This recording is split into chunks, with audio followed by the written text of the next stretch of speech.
So let's start with the step by step plan to execute social media marketing. So it's really simple. We take hashtags, keywords, and credentials from our clients, and we then follow a step by step approach to deliver social media outcomes.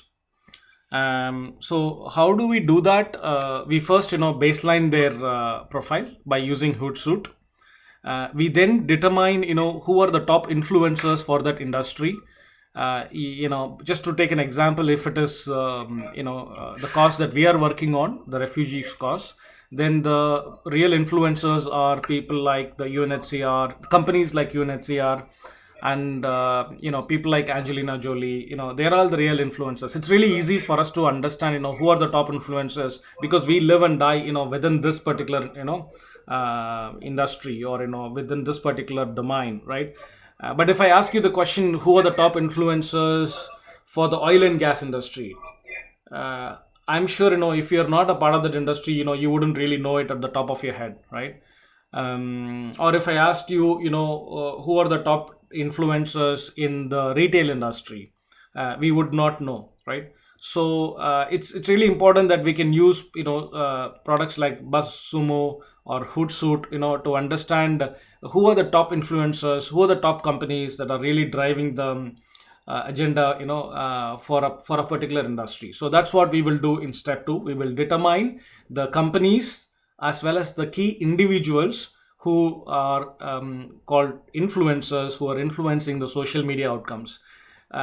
Just one thing to note here: the many times there may be let's just coming back to UNHCR. There might be the head of UNHCR for the whole world, but he may not have a social media presence in a big way, right? So you have to be careful. Just because somebody is, let's say, is the chief executive of a big oil and gas company, it does not mean that he is very active on Twitter or on Facebook or on LinkedIn, right? So we have to really be able to determine the influencers who influence the industry through social media, right? Not just generally from outside as well. Yeah. So remember that when you're doing the step two. Step three is identifying the audience that we want to target, right? um, for example,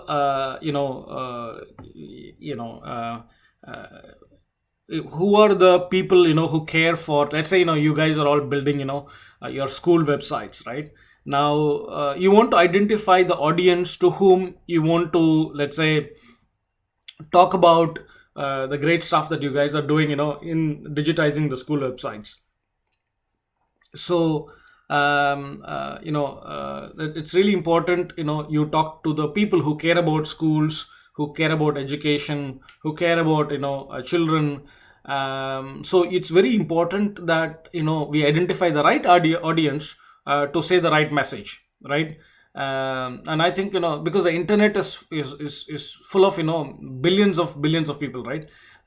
So we need to know which who do we take this message to, right? I think that is really important, and each social media platform has its own way of identifying the audience, and that is step three. um, what we have done so far is we have understood the client and where he stands in baseline one. Then we have figured out, based on the client's industry, the client's keywords, who are the top influencers, and third, who actually matters to our client, right? Those are the three things that we have done. So this is almost like this. All these three steps are almost like background check, right? You've really not done anything. You have still not posted a single tweet, on behalf of your client so far, right? So far nothing. It's all background check, and so step one, two, and three is basically preparing and laying the foundation for actually starting to work, right? Step four is where you actually start doing something which the client is able to see, right? And I just start calling that start with likes. It's really easy, right? You are on your client's profile, and you see some of the top influencers talking about some big issues, in the around that day, and so on and so forth. So you simply, can just click the like button, right? Or you can share that thing, right? That is the easiest way to do stuff, right? So that is step 4. But here I have actually made the step into a set of automated things, so that you could do this once. So we and the client together, read a number of articles, understand the client's interest, and maybe like, let's say 15 different articles or 15 different things, at one shot.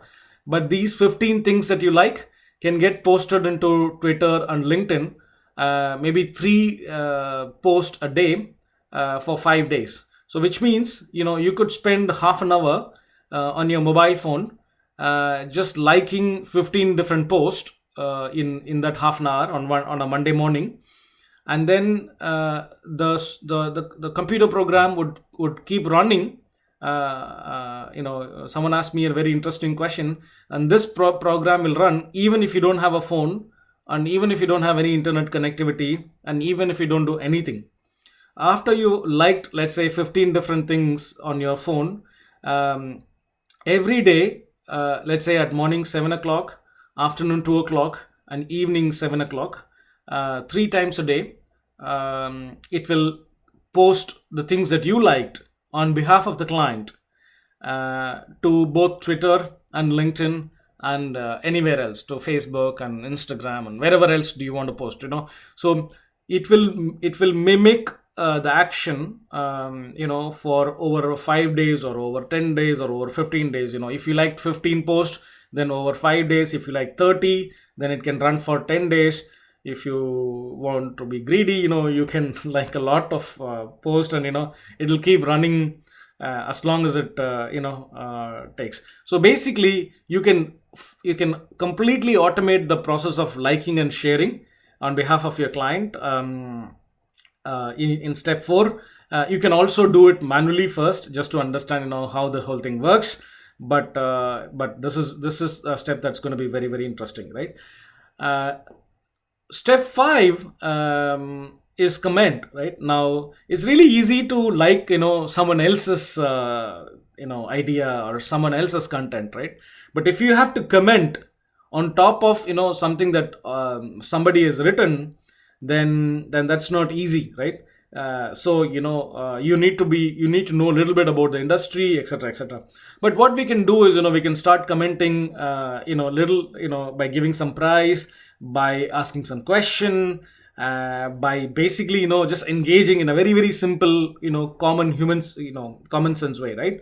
And then we can get better and better and better, and we can comment with ideas on top, on point of views on top, and Hootsuite can help us to do that really well, right? So that is step 5. And step 6 is where we really take the game to a different level, right? Where together with a client, we get, let's say, a point of view.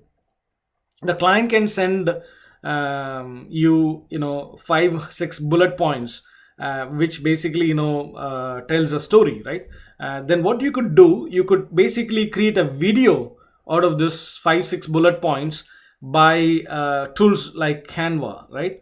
And there are many tools. We don't have to worry about the tools itself right now, but you can take those 5-6 bullet points, bring some nice looking pictures behind those bullet points, and then create a live video in like, so let's say 5 minutes, and then you should be able to post that point of view on behalf of your client in a manual way, right? So this step is a manual step. It requires a little bit of working, curating the story, creating the video, and posting it using creating it using Canva, and posting it using Hootsuite, right?